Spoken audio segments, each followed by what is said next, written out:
ত্রয়োদশ জাতীয় সংসদ নির্বাচনকে কেন্দ্র করে বিএনপির প্রার্থী তালিকা প্রকাশ করেছে।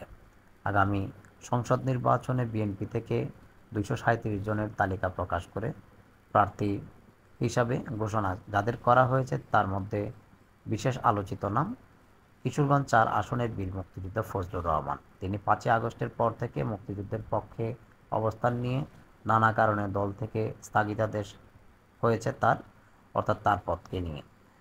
তারপরও তিনি আলোচনায় আছেন প্রার্থী হিসাবে।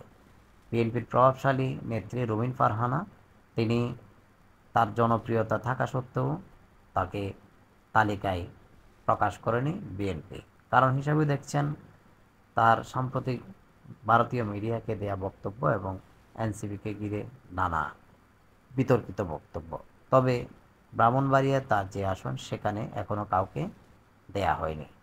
এদিকে বাদ পড়েছেন রুহুল কবির রিজভী, যিনি গত 16 বছর বিভিন্ন আন্দোলন সংগ্রামে নিজেকে নিয়োজিত রেখেছেন। বাদ পড়েছেন মোয়াজ্জেম হোসেন আলাল, পোরখাওয়া নেতা, এবং আরও বাদ পড়েছেন শামসুজ্জামান চৌধুরী দুদু, একসময়ের বিএনপির জাদরেল নেত্রী পাপিয়া, যিনি সবসময় সংসদ এবং মাঠ গরম করে রাখতেন, তিনিও বাদ পড়েছেন।